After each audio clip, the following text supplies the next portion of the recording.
gabi mga idol. Ito yung ulam ko ngayon. Dungsi lechon manok. Kalahati lang to siya mga guys kasi nag-iisa lang naman ako dito eh. Yung tatlo kong anak nasa Cebu.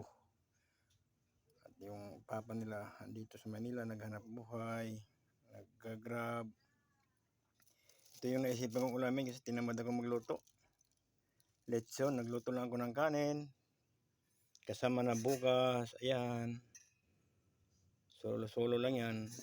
Bali, dalawang kainan na yan. Kasama na bukas ang umaga para pagising ko, init lang konti. Kakain na lang. Ayan.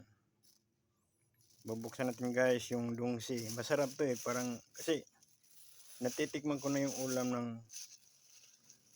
andok. Masarap din naman yun. Pero medyo may kamahalan. Ito yung ulam ko.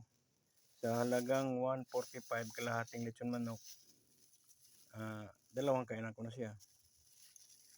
Kesa naman bumili ako ng ulam o kaya kumain ako sa labas na mapamahal kay 100. Medyo nakakatipid din, tsaka marami na rin yung kanin. Ako wala akong ano sa pagkain eh. Basta mabusog. Ayan, ayan oh. Sarap yan mga guys. Lechon manok ulam. Sa bibili ka ng ulam na tag-100, isang kainan lang. Okay din naman yun kung may extra pera ka. Ito, tipid-tipid mo na kasi tuition sa mga bata. Tsaka ipapagawa ko rin yung isang cellphone ko, nasira eh. Kailangan ko muna mag-ipon-ipon. Ayan guys, so yun, medyo pwede na siguro kasi nainin na yung kanin eh. Kakain na lang ako. Diba? Diretso, kain na lang.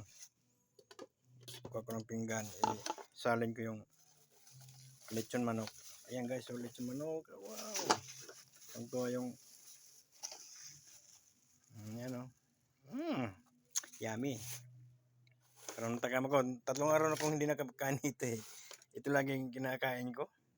Pero 3 araw na kasi nung nakaraan, yung paksyo naman yung niluto ko. Ayan o. Yung kanin ko pwede na. Patay muna natin yung kalan kasi sayang gas. Oops! Yan! Ayan na. Okay. I-pause muna natin gaya kasi magsandok na ako ng kanin.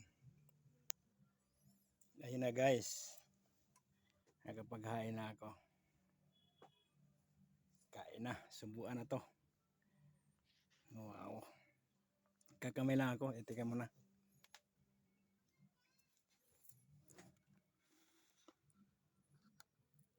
Kakamay tayo para sarap ang subo.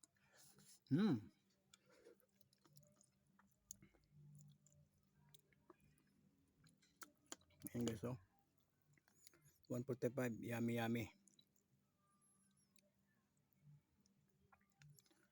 Hanggang dito lang muna guys para makapag-consider ako ng pagsubo. Salamat. Ingat kayo. Mwah!